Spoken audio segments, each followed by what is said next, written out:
Hi, I'm Whitney Espich, the CEO of the MIT Alumni Association, and I hope you enjoy this digital production created for alumni and friends like you. Hi, welcome to the 5th series of webinars that bring together a diverse set of experts to discuss the impact of COVID-19 on various fields. My name is Dana Erekat, and I'm a member of the MIT Arab Alumni Association, which was established to connect MIT Arab alumni across the globe and bring Arab talents to MIT. Before we begin today's webinar, I would like to take a moment to express our solidarity with the Black Lives Matter movement and with our Black brothers and sisters around the globe in their struggle for justice. And as part of the MIT Arab Alumni Association commitment for justice and equality, we have organized a special webinar series around racial justice in the Arab world, which will take place this Friday, June 12th at 1 p.m. EDT or 8 p.m. KSA time. Please mark your calendars for a talk with Dana Erekat, an internationally acclaimed community organizer and founder of Malika, and Khalid al-Bayh, a Sudanese artist and political cartoonist, to discuss how Arabs around the world can come to terms with injustice and what tangible steps we can take to support racial equality in our societies. The webinar will be moderated by current MIT undergraduate student, Dana Erekat, class of 2022. In today's series, Inequality and Social Justice in the Time of COVID-19, we will be discussing the impact of COVID-19 on already vulnerable populations in the Arab world, especially women, refugees, informal migrants, and migrant workers, and how best to move forward. The webinar will be 1 hour long. I will start by introducing our speakers, followed by a brief opening remark by each speaker. Next, I will pose some questions for the speakers to address. And finally, we will have a question and answer session from the audience towards the end. Please write your questions in the Q&A tab at the bottom of your screen, as this is a no voice participation. It is my great pleasure to introduce our speakers today. Joining us from Lebanon is Dr. Maha Yahya, who is the director of the Carnegie Middle East Center, where she focuses her work on political violence, identity politics, inequality, citizenship, and the refugee crisis. An MIT alum herself, Dr. Yahya has a PhD from MIT and a PhD from the Architectural Association in London. She has consulted with a number of international organizations on a range of issues in Lebanon, Pakistan, Oman, Egypt, and Jordan, and Saudi Arabia, and Iran. Dr. Yahya is also the author of several publications, including most recently, What Syrian Refugees Need to Return Home. From Egypt, we are joined by Mohamed Dahshan, the managing director of OXCON, a development consulting firm advising governments and international organizations on Africa and the Middle East. Mohamed is a fellow with the Chatham House in London, as well as the Tahrir Institute for Middle East Policy in Washington, DC. He previously advised the African Development Bank and was a consultant for the United Nations Development Program in Jerusalem. Mohamed is an award-winning author and columnist and was listed among the 100 African Future Economic Leaders by the Institute Choiseul. He holds a master's degree from Harvard, master's degree from Oxford, and a master's degree from Sciences Po Paris. A very warm welcome to both of our speakers today, and thank you for joining us.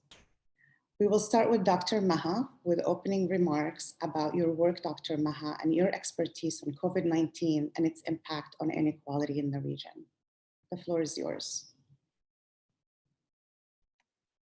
Thank you, Dana. It's absolutely wonderful to be with you here today. And let's do the Maha rather than the Dr. Maha. Let's just, this is a discussion amongst friends.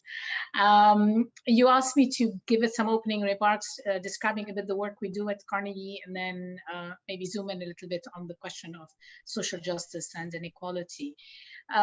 Basically, Carnegie, as you know, is a think tank. What we mainly focus on are regional challenges. We are one of 5 regional centers. Ours is based in Beirut, and we cover all of the Middle East. There are others in Brussels and Moscow and other capitals around the world. Basically, what we focus on collectively is the idea that the foundations today, I mean, what we're focusing on today, is that the foundations of the old system, the old governance system in this region have all really been profoundly shaken. Whether it's oil supplies, whether it's authoritarian bargains, whether it's the certainty of resources, economic stability, etc. So the idea is that today we're at a stage where this region must reinvent itself. So what we're trying to focus on now is, what does that mean, literally? Perhaps the cachet of Carnegie in particular is that governance issues, we focus on governance and conflict, obviously. Governance issues are usually a top-down process of political and social decision-making. That's usually the way they're looked at. We're trying at Carnegie also to focus on individuals, on society. So trying to look at issues from the bottom up, not just from the top down.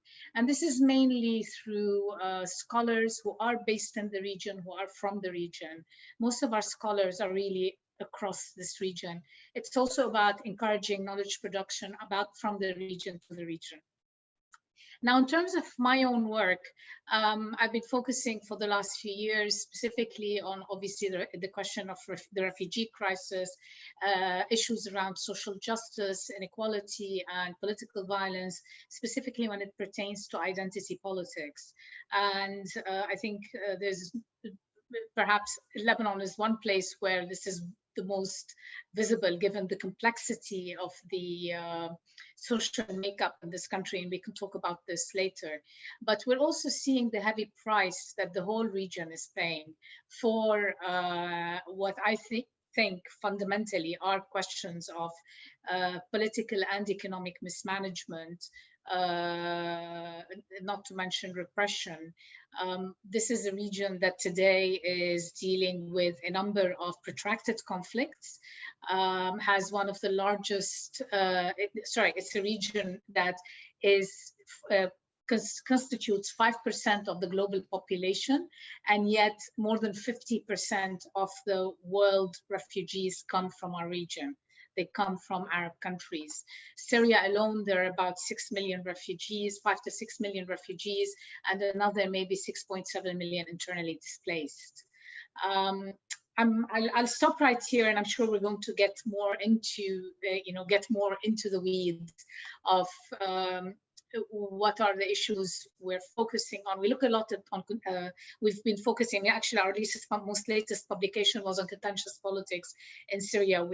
So it is a process of both bottom up and top down.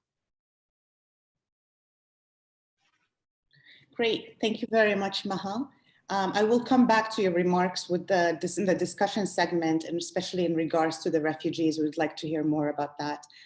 For now, let's turn to Mohamed from Egypt. Mohamed, if you can tell us a bit about your work and about inequality, especially in conflict zones, and the work that is being done to address the impact of COVID-19. Thank you very much. Thank you for having me. Thanks to the MIT Alumni Association for inviting someone from that other school across the city. Very grateful to be here. So I work for a company called OXCON Consulting, which is an advisory firm that works with governments and international organizations primarily. We try to advise them on designing economic development policies in the various countries that they work in around the world. We tend to focus on Middle East and Sub-Saharan Africa. And we have a particular interest in fragile and post-conflict countries because we tend to think that they represent a particular challenge that deserves a lot of attention. And in the Middle East in particular, this is definitely not something we have the shortage of. And I'll gladly circle back to this a little bit. So in addition to my work at OXCON, I also have the pleasure of working with think tanks where we research things like regional integration, social safety nets, and so on and so forth. There's a number of economic and social issues in the Middle East that we focus on. So I'll actually try to bring in some of the work that we've done in that discussion. But this is actually a really good segue to sort of set the stage for what we're looking at. Now, over the last few months, of course, unsurprisingly, we've all been focused on the impact of COVID-19 and the response to it, right? And in this region that we're in, it's quite obvious that not that there's a good time for a pandemic to hit, but for many countries, that is probably, it's kind of hitting them at the lowest, right? The Middle East, as we look at right now, the Arab world is a region where 41% of the population are poor, 25% of the population are vulnerable, which is to say that they are sort of they are not below the poverty line, but they would not withstand any kind of shock which would send them below, right? So we're talking 250 million people in the region that simply cannot afford to be hit by such a pandemic, and yet this is what happened, right? At the same time, this is a region that is exceptionally unequal. The top 10% of people in the Arab world account for 64% of the wealth. For comparison, in Western Europe, for instance, the top 10% account for 37% of the wealth. For the Arab world, it's 64. And this inequality, as you mentioned earlier, is something that manifests across various groups. It manifests across gender, it manifests across ethnicity. It is particularly striking for vulnerable populations such as refugees and so on, right? So all that to sort of set the stage for what the countries were dealing with. In addition, there's a number of economic crises too that have been ongoing with the last, shall we say, the previous months, the months previous the crisis. So for instance, countries like Algeria has been dealing with the contraction that it had to endure due to the oil crisis that has severely affected its revenues. Egypt was just emerging out of a, shall we say, moderately successful reform plan that was very painful socially, and that in 3 years has sent 5 million people below the poverty line, right? Between 2017 and 2019, 5 million Egyptians went below the poverty line. And of course, as Dr. Maha was saying, Lebanon also has had its own share of crises. I mean, suffice to say that the recovery plan of the government literally begins with the words, "The Lebanese economy is in free fall." So that's the stage that we're looking at. I'll probably pause here as well. There are a number of issues that definitely would like to bring up more. Some of the more vulnerable populations, such as the informal sector, as we had been discussing earlier, and what's happening with countries that are in crisis or in conflict. But for now, I'll stop here. Thank you very much. Thank you very much, Mohamed. I think it's very interesting where you're focusing and you're talking about economic inequality in the Arab world and how that has been exacerbated even with COVID-19.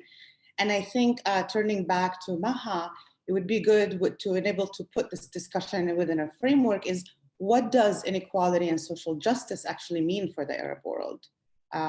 Beyond just economic inequality, what are the various issues that are there in the Arab world that are pertinent to achieving justice and equality? Thank you, Dana. Let's just backtrack for a second and go back to 2011, just for 30 seconds. 2011, we had the Arab uprisings, and fundamentally they were about a demand for social justice, العدالة الاجتماعية والكرامة, dignity. Social justice at the time was looked at as a demand for equity, for equality, and for participation. Arab citizens at that time were living in a region where there was economic growth, but without well-being. So the benefits of macroeconomic growth were really unevenly distributed. And as Mohamed just said, with the result that we had a region, we ended up in a region that has one of the biggest gaps when it comes to inequality. It's a region where we had economic liberalization, but with greater political repression, unlike other regions. And it was a region where people lived lives without dignity. that despite human development improvement, the quality of life, despite gains on health and in education, and we could see it in a lot of the figures at the time that the UN were producing, more and more people were being educated, more and more people were having access to healthcare, etc. But the quality of life was deteriorating, particularly for the middle class. Just one indicator of that was the number of university graduates. 32%, I believe, of university graduates in Tunis at the time did not have jobs, could not access jobs. So they would graduate with a degree from university and end up working as cab drivers or tourist guides because they had no other option. So I think that all of this, there was, we won't talk about the corruption, state capture, all of these were features of the region at the time.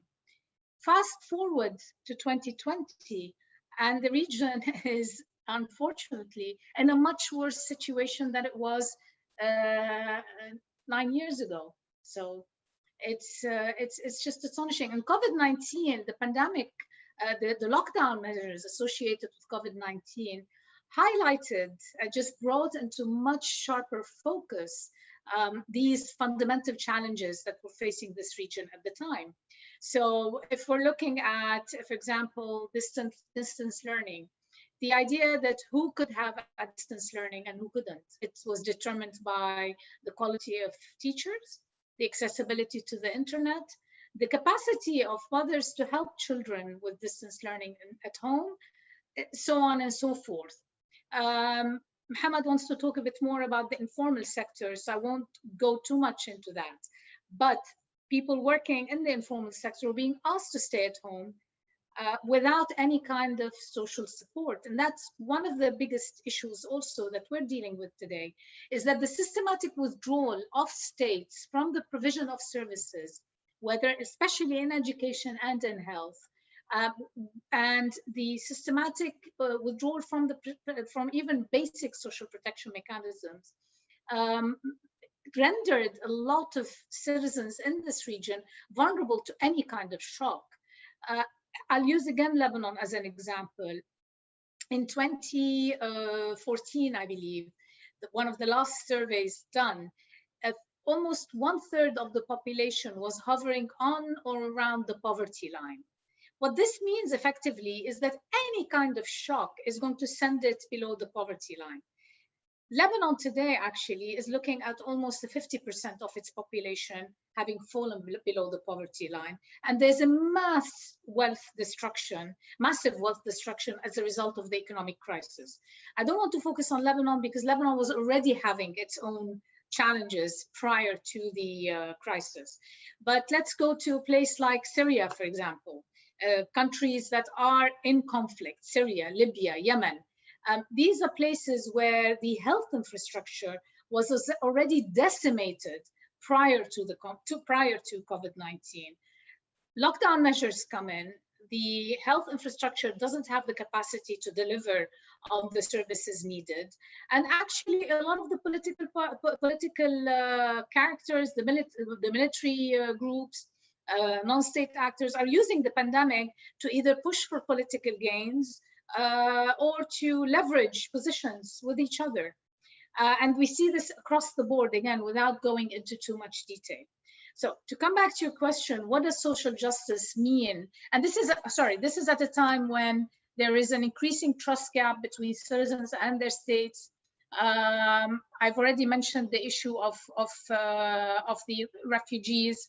Poverty rates in the region are almost 4 times higher than previously assumed. This was before the pandemic.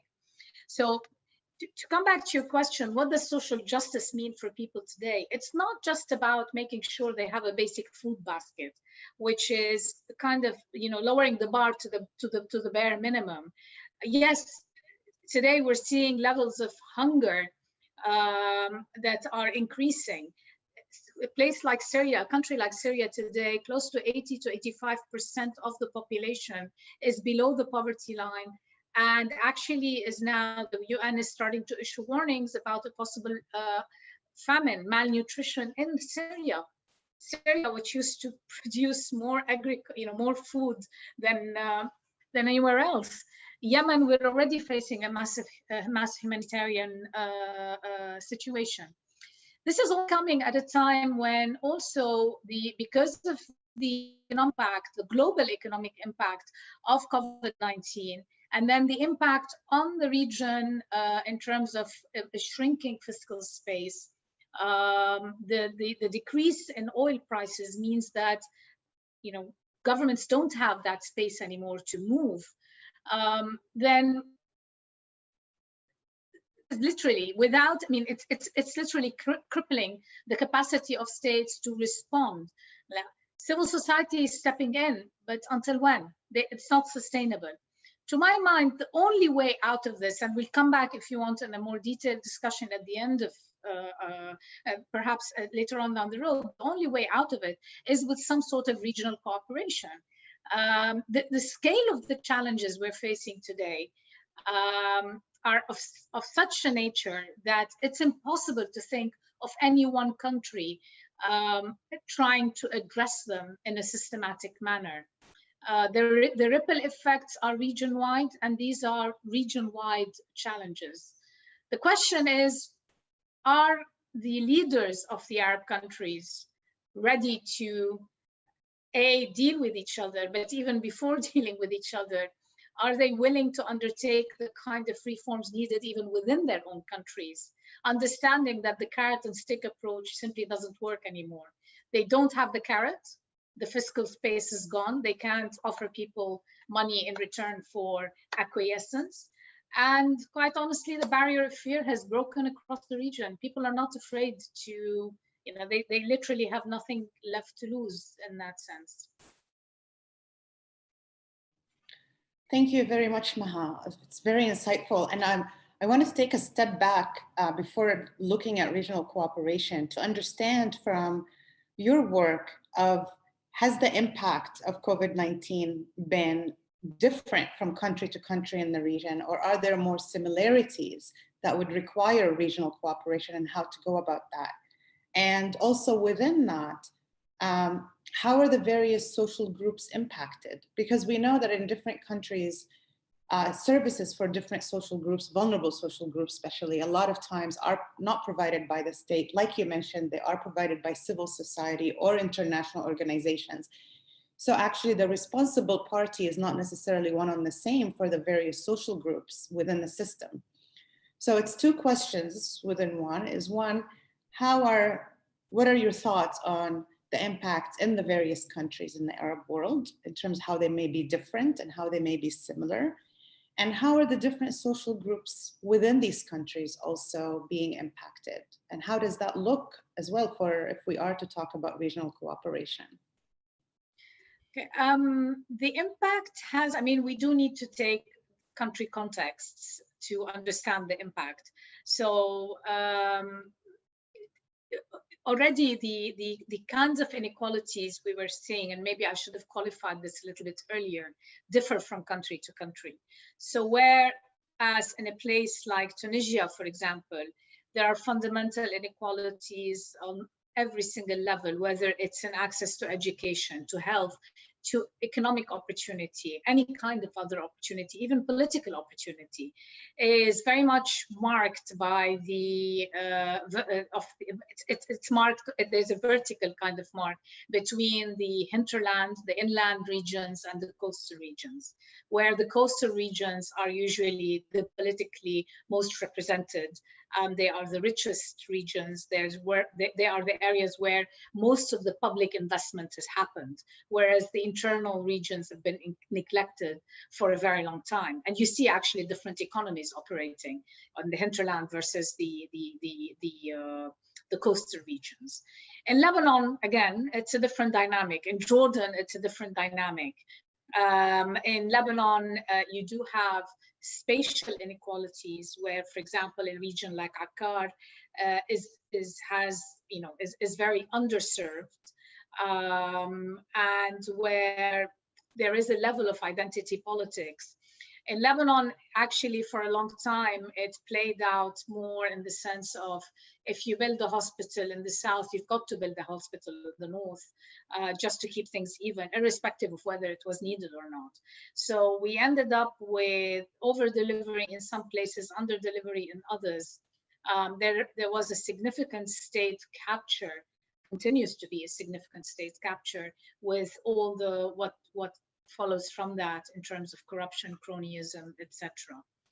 I won't talk about Egypt because I think Mohamed will talk more about Egypt specifically.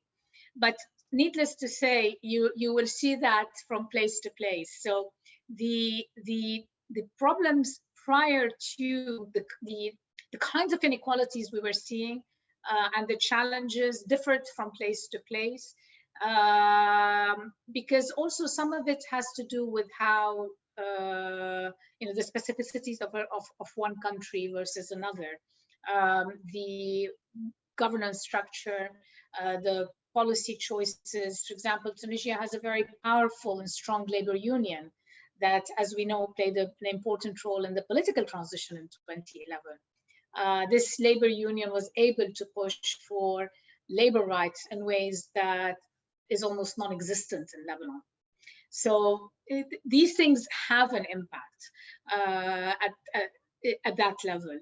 In other places, we've seen identity-related inequalities. So people who come from certain sectarian or ethnic, in Iraq, for example, could possibly have better access than people who come from minorities. So that's another axis where we see certain inequalities play out. This is all to say that when it comes to the impact of COVID-19, all of these cleavages have come into much sharper focus, because if you have access to an educational system, if you live in an area, I mean, there are studies that show if you live in a geographic area where your access to school is very limited, your parents' access to school was very limited, this impacts not only your life today, but it impacts all of your opportunities, and the likelihood of you remaining poor is much larger than getting out of the poverty trap. So if you were already in a situation like this, COVID-19 and lockdown measures came and exacerbated this inability to access a proper educational system. Probably even, having access to a Wi-Fi or a telephone, a smartphone. Teachers who know how to do remote teaching. It's not easy. I've seen this across the region with fundamental challenges on that front. So in that sense, the challenges have differed. Where there have been also significant differences is in the capacity of states to respond. States or countries that have more of a fiscal space, they are able to do, for example, in the UAE, they were able to provide economic stimulus to businesses to continue operating, because there are good businesses that are having to close simply because they're going bankrupt as a result of the closures related to COVID-19, the downturn in consumption, breaking values, etc. So other countries like Lebanon, like Jordan, don't have that kind of fiscal space to provide the funding needed. Countries in conflict, it's a different story. And again, I've talked about this briefly in terms of the extent to which countries in conflict, the intersection and the use of actually measures associated with COVID-19 is being used both for politically and military gain. I wrote a piece recently about Syria on that. And actually, we just put out a volume, in fact, on COVID-19 and countries in conflict. In terms of how the impact is playing out on some groups, what we've seen is that, for example, on women, there's been an incredible increase in domestic violence. ESCO put out a report not too long ago. Places even like Lebanon, where the hotline, apparently they're reporting twice as many calls to the hotline. Impact on street children, on refugees who are and internally displaced. Places like Al Hol camp or other camps for internally displaced Syrians. We have very little information in terms of what is going on there. There's very little testing, and there's no real health infrastructure. They don't have the necessary medical equipment even to deal with this. So the impact has been disastrous on refugees, migrant workers. Again, I'll come back to Lebanon. One of the biggest issues over the past few weeks has been with thousands of migrant workers, domestic workers in Lebanon, who all of a sudden, the families they were working for could no longer afford to pay them.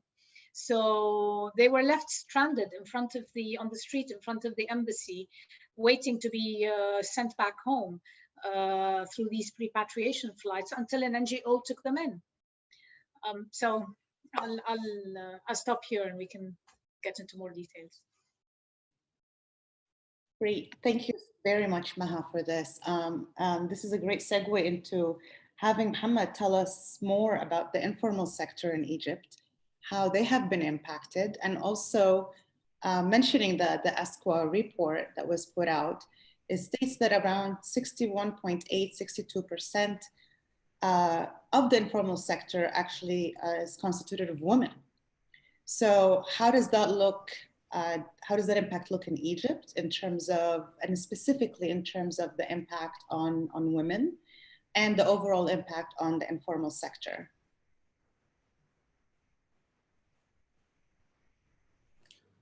Sure. So I'll try to not just focus on Egypt, because actually the informal sector is an issue little everywhere.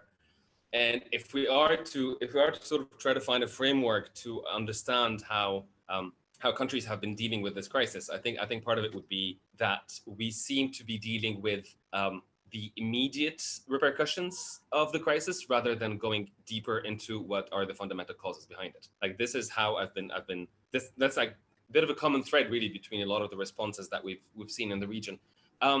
So informal work is exceptionally interesting because it's a beast that we know but don't understand as well as we should, but and to a large extent we're not quite sure how to handle.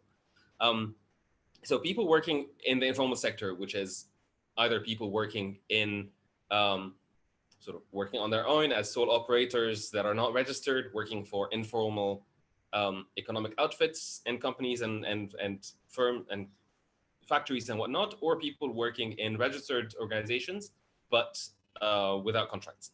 So these people tend to fall outside all of our already feeble social safety networks, right? But it's such a massive issue. We're talking about basically 2/3 of the workers in countries like Morocco and Egypt. Goes up to 71% in Lebanon and 75% in a country like Yemen, and that's pre-war for Yemen, right? So, and the estimates that we have so far is that 80% of the people working in the informal sector across the region have seen their revenue affected, and that has meant two different things. The first one is that sort of our governments have scrambled a little bit to try to put up responses or try to put up support for people working in informally. So countries like Egypt have offered, after putting the bulk of their assistance on the stock market and shoring up large loans, have decided to issue grants that are about $32 a month for 3 months for people who apply for them, for informal sector workers, so below $100 over 3 months. I think Jordan was a little bit. I think Jordan was better. I think their grant was 150 JD, so a little over $200 US, but I think that was a one-off grant. And Iraq, if I'm not mistaken, was I think about $35 as well, something in that vicinity. So that's one thing. So we scrambled a little bit to come up with responses for how to deal with that massive part of our working population. The other problem that we've had is that we have been relentlessly for the last few months talking about how people aren't respecting the social distancing, people aren't respecting curfews, they still insist on going out for work and whatnot. At the same time, we are aware that these are people who sort of depend on their daily wages for their survival. So a lot of countries, Egypt included, have sort of turned a bit of a blind eye on how people have been flaunting all the social distancing and the curfews and whatnot.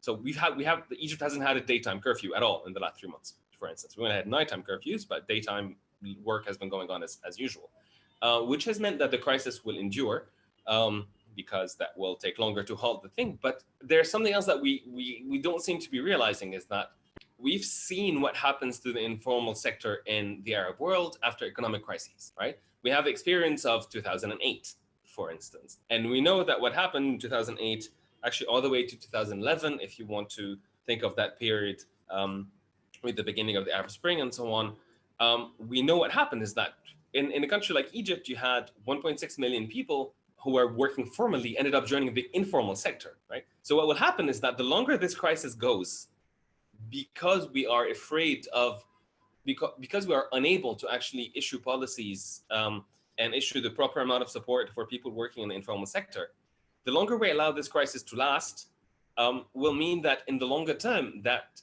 will have detrimental impacts on the sector itself, because a lot more people will lose their jobs, because people working informally are going to, the factories will close, so these people will start looking for jobs informally and so on, right? So you have a bit of a vicious cycle happening when it comes to dealing with the informal sector. And I think that is definitely something that across all countries is exceptionally poorly dealt with.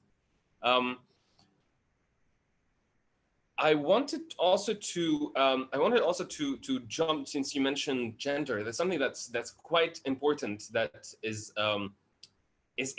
that receives insufficient support, which is what happens with women with female-headed households. Now, Dr. Maha mentioned gender-based violence, so allow me to complement that by focusing on female-headed households.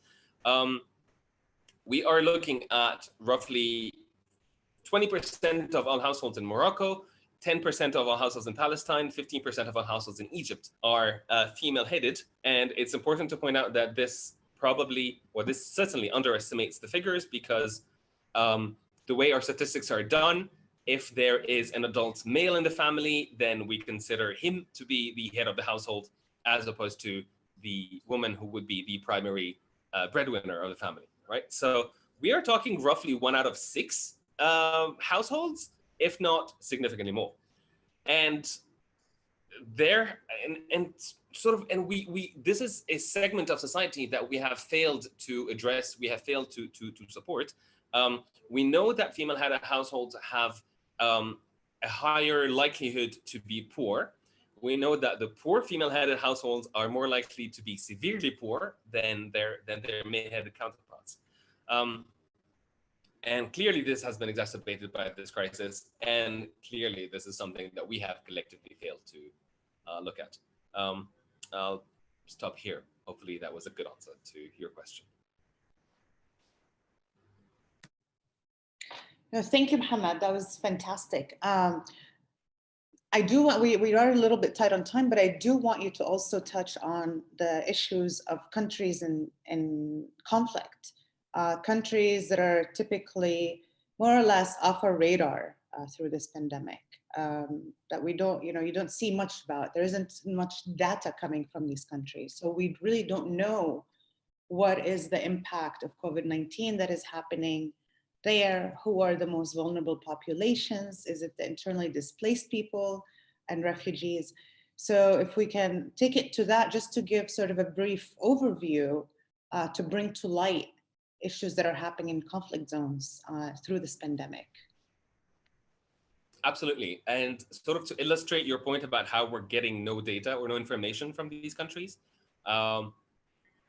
projections for infections in Yemen were projected about 1 million people by the Ministry of Health at the beginning of the crisis. Until today, if I'm not mistaken, like our current day, the government, the Houthi authorities have only announced 4 cases of COVID-19 in the areas under, not 4 million, 4 people is the ones that they have admitted are people who have been infected. even though that we know from reports of the nonprofit sector and activists and whatnot that that Yemen is dealing with a really large crisis. But that's just a crazy illustration of how poorly this authority is handling this crisis. But yes, as you said, these countries, we tend to focus, the only news that we get out of them are what's happening with the conflict, right? Which is understandable. Over the past 2 weeks, all we've heard about from Libya was the armed conflict news and like what cities were being attacked and so on and so forth. But we don't actually see what's happening. Pardon me. We don't really know what's happening when it comes to how these countries are dealing with these with the crisis. And one thing that is obvious about these countries is that they are extremely tight on resources, right? You have an average of 14 doctors per 100,000 people in developing countries. In the fragile states or the conflict countries in the Middle East, that's down to 8 doctors per 100,000 people. In a place like Somalia, it's 2 doctors per 100,000 people. In Yemen, 1/5 of all the districts in the country have 0 doctors, right? That's the kind of resource crisis they're looking at. And as Dr. Maha was saying, they also have very few resources to play with. They have very little fiscal space, if I'm going to borrow her term, to provide any type of assistance. Refugee populations also are, as you kindly mentioned, are particularly vulnerable. And as we know, a lot of the countries in conflict or in crisis are the ones that are also host to a lot of refugees and IDPs, whether they're their own IDPs or they're often refugees from neighboring countries, right? And what we know, for instance, is that roughly 80 to 90% of refugees in the Arab world have no access to basic services such as running water. So it's impossible to ask people in such conditions, for instance, to wash their hands all the time. But more interestingly as well, refugees don't have, by mere fact of being refugees, a lot of the things that we use for dealing with crisis are things they have no access to. So we tend to, when in crisis, we usually would ask a friend or family to borrow money, right? The fact that they are outside of their homes, of their home communities, means that even that very important safety net, which is relying on your community, is something that they have no access to. So when a shock hits, it hits them far more violently than it does people who sort of live in their own stable communities. And of course, as Dr. Maha was saying, women refugees are also exceptionally affected by this for a host of reasons. One of them, for instance, that I'll mention is that, and actually that applies to women across the board, not just refugees, the fact that women are the primary caretakers of anyone who requires care makes them significantly more vulnerable to being impacted by a crisis like this. So that's why, I guess, so if you allow me to disagree a little bit with Dr. Maha on the aspect when it comes to regional cooperation, I'm not entirely sure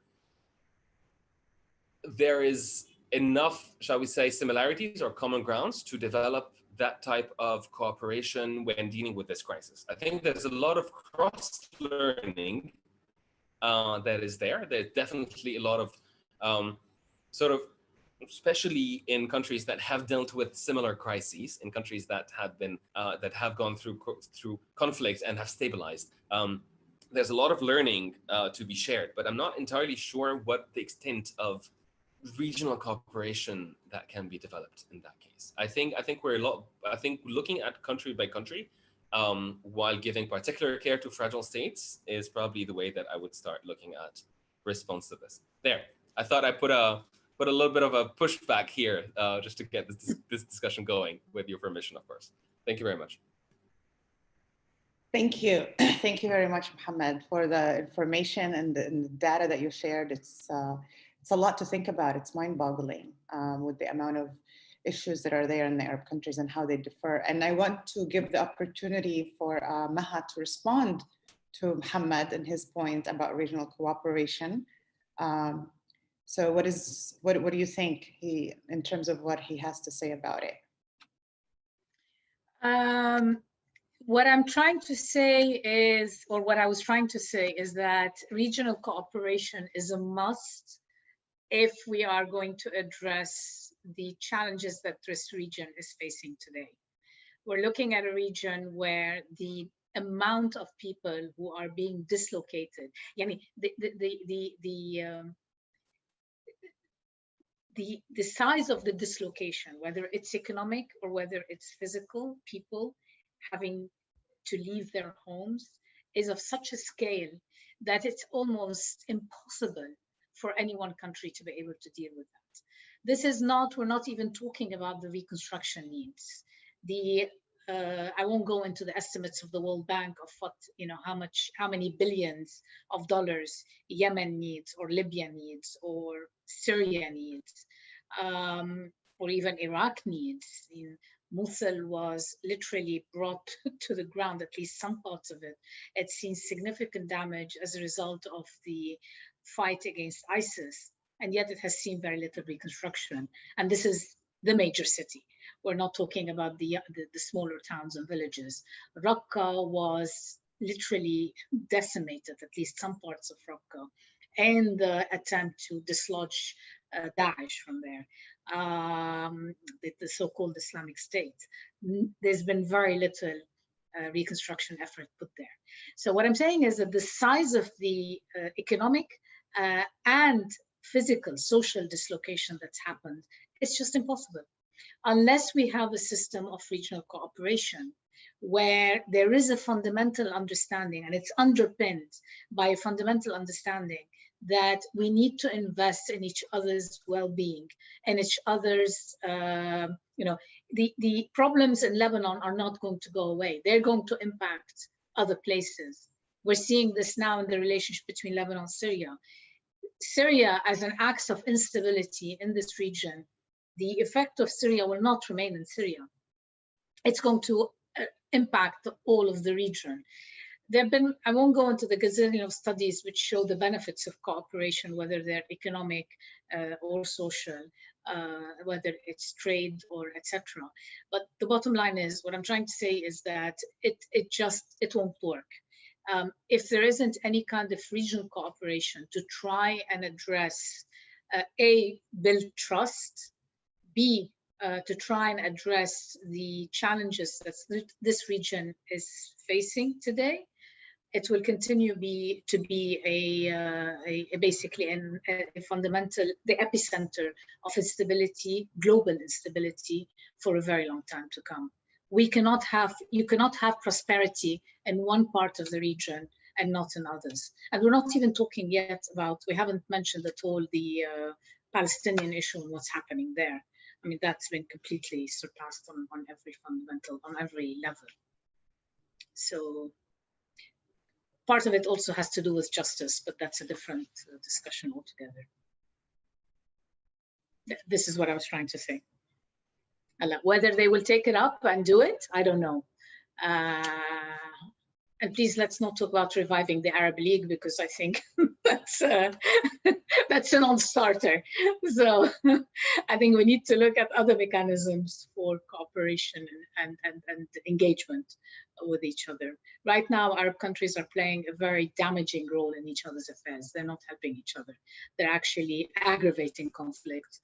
Libya and Yemen are just two countries, a case in point, if you like.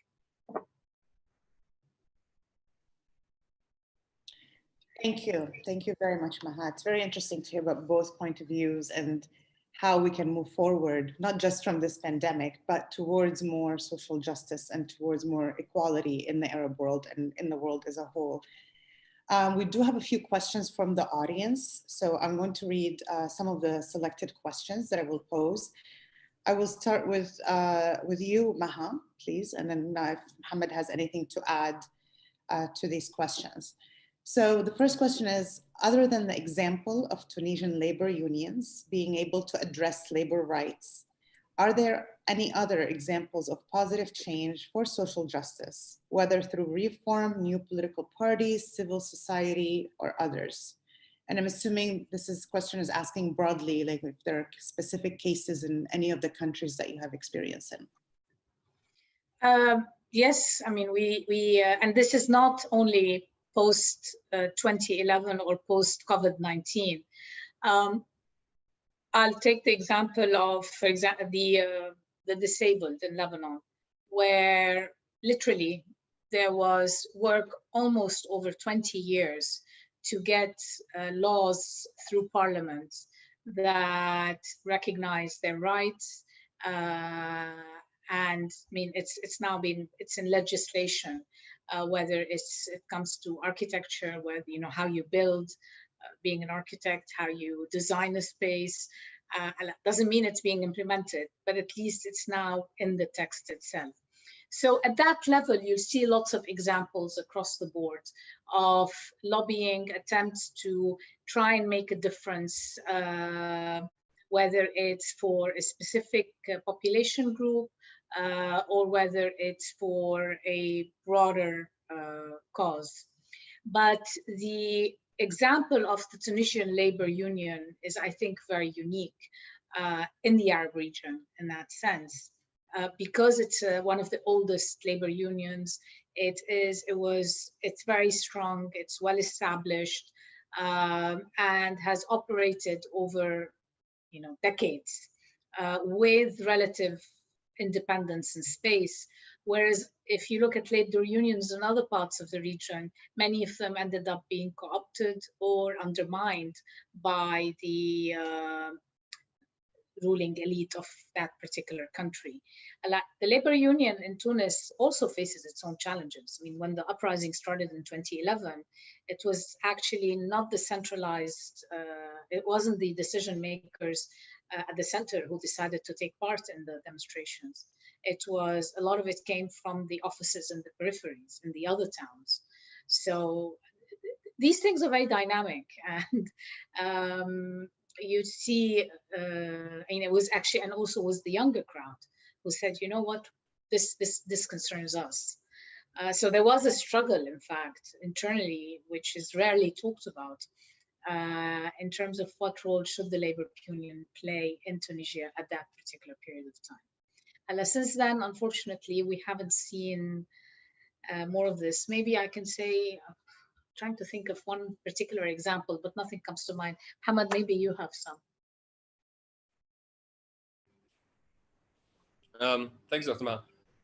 Well, definitely, I can definitely think of some. So I mean, two things. One, the example of positive change, let's be honest, every movement that went out on the streets in the last, God knows how many years in this part of the world was actually aiming for positive political change. The fact that some of them failed for a period and then, well, rather some of them succeeded for a period and then failed. I wish it was the other way around.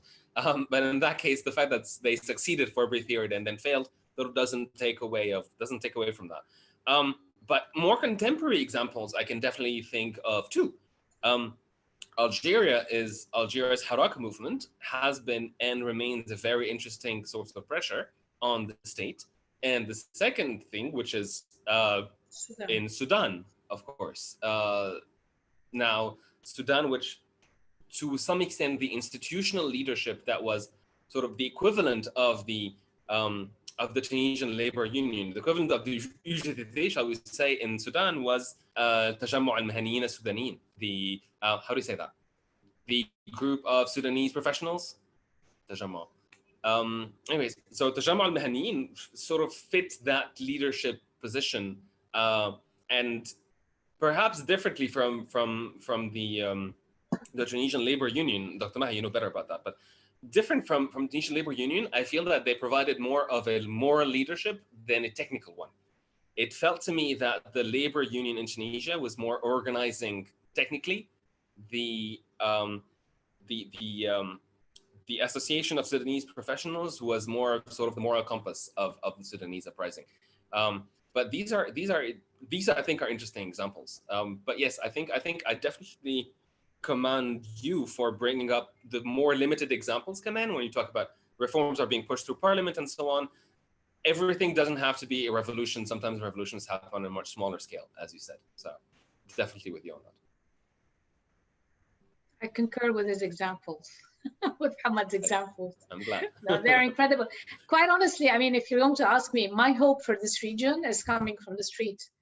I don't think that the political elite today are ready to acknowledge and absorb what needs to be done, because this means change in governance. If you want to achieve social justice for countries of this region, which means social justice means equity, it means equality, and it means participation, i.e. having a voice in how you're governed. These are the lessons of 2011. So, and they continue to be with us. And we're seeing today a much more politicized Arab citizens, whether they're in Saudi Arabia or in Lebanon or in Syria or in Jordan or in Tunis or in Algeria or in Sudan. And before Algeria and Sudan, people were talking about the Arab fall and how, you know, these Arab uprisings ended and they never should have happened and it was all a foreign conspiracy. I mean, it depended who you were talking to. Algeria and Sudan came to say, actually, honey, you know what? No, we're still asking for our freedoms. Lebanon and Iraq, same year, different dynamics. So yeah, my hope is in, I think that's where the change will happen. I think I've preempted some of your questions, maybe. Yes, thank you very much. It's wonderful. I have one question that is actually a great segue from the previous one, where it says in Arab countries where there is a disconnect between what is needed internally, whether related to equality or justice, and what governments are prioritizing, and where civil society is non-existent. So what mechanisms can be employed to address this gap between what is needed and what is being addressed? And this can also be brought back to the examples that you have brought, Mohamed, forward about the different reform measures that are taking place.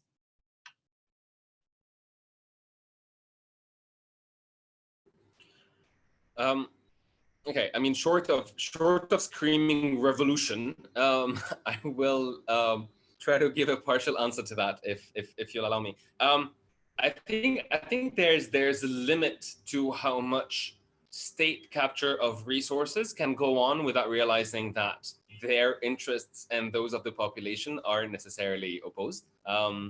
And there's nowhere where civil society is non-existent. Okay? Civil society is us. We could be unorganized. However, civil society can be unorganized. It can be weak. It can be outlawed. But it is not non-existent. And sort of the fact that many countries have seen mass protest movements that were sort of not disorganized but unorganized. Basically says that in the absence of a functional civil society or of an outlet for people to sort of express their opinion or share their thoughts or try to affect government and government running of affairs, that will have to happen one way or another. I think that, and I'm going to be taking sort of the activist hat off and putting the more practical one on.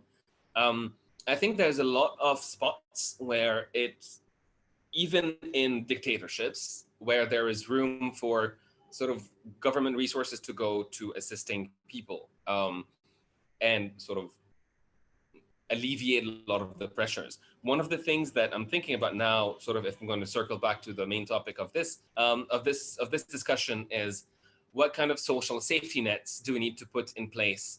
For our countries. Now, we know, for instance, that one thing that a lot of countries in the Arab world, democracies be they or dictatorships, have used things like blanket subsidies for food and oil and petrol, right? How do we, and these resources, I think, if I'm not mistaken, we're talking somewhere between 4 and 6% of GDP expenditure across different countries and so on in these type of subsidies. And we know that these subsidies are very poorly targeted, right? Roughly 20-25% of the expenditure in subsidies in the Arab world goes to actually the poor people. The rest of it is captured by, people who are the ones who need that assistance. So reforming social safety networks, social safety nets in the Arab world, I think is a key priority. And I think it's definitely something that would be good for people and for government and for budget. So I guess that would be the recommendation I would offer here. Thank you. Thank you, Mohamed. Maha, would you like to add anything?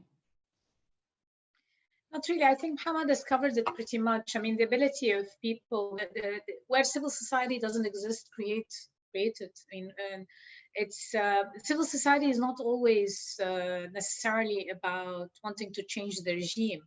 But in situations like this, it has to be a cooperation between the state and between society to try and help, to try and address the needs of those most vulnerable in societies. Particularly where, as Mohamed was talking about, there are no safety nets.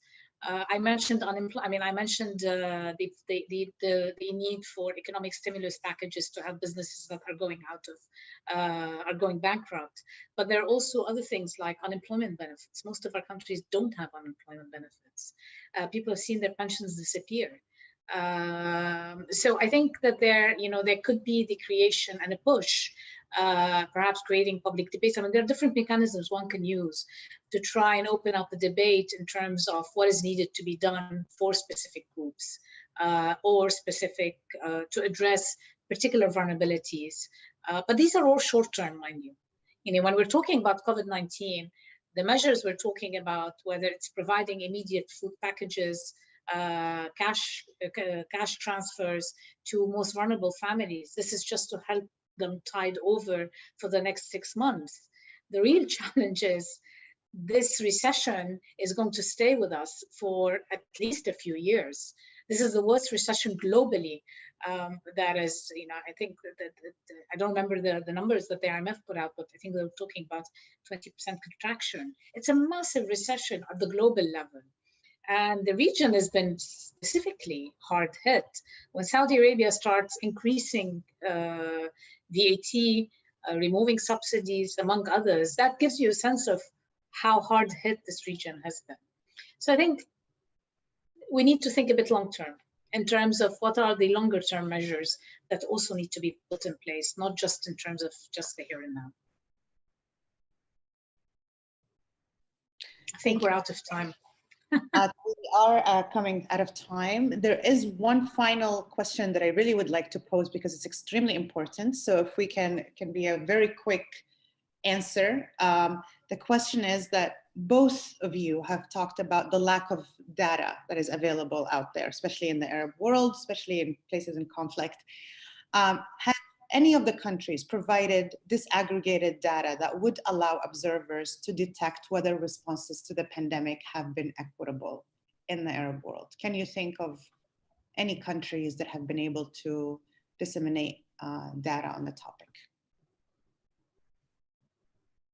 Off the top of my head, honestly, I don't know. I haven't seen. I haven't really been following the data or to see how disaggregated it is. But there are, for whoever asked this question, ESCO has been monitoring the policy response, and they have on their website a page where they've been really monitoring the policy response of different countries. Whether this matches the needs, I'm not sure. Whether they're looking at, for example, vulnerable groups only, or if they're looking at spatial inequality and where some areas might be far more hit than others. And these are obviously, the question is more for countries that are not in conflict, because countries in conflict, zero information, literally zero information. Mohamed? Yeah, very quickly, I can think of a couple of data sources that I've been using currently, working on COVID response and COVID impact and whatnot. And I think they are UNDP and European Commission funded, respectively. One is called ACAPS, ACAPS, which follows government measures.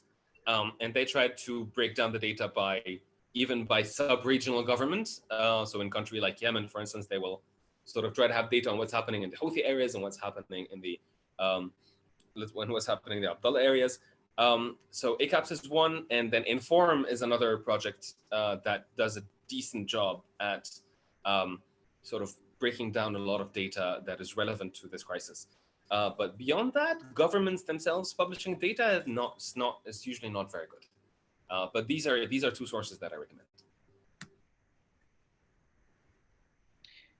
Wonderful. Well, great. Because of time, we aren't able to address all of the questions, but thank you very much, both Maha and Mohamed, for truly an enlightening and educational, informative discussion. And I would like to thank our audience from joining in. I also would like to again remind our audience about our upcoming special webinar on racism and inequality, which will take place this coming Friday, June 12th at 1 p.m. EDT, 8 p.m. KSA. So you can go to the MIT Arab Alumni Association pages and register, and we hope to see you then. Thank you very much, everyone. Have a good evening. Thank you so much. Thank you, Dana. Thanks for having me. Thank you, MIT alumni. Thanks for joining us. And for more information on how to connect with the MIT Alumni Association, please visit our website.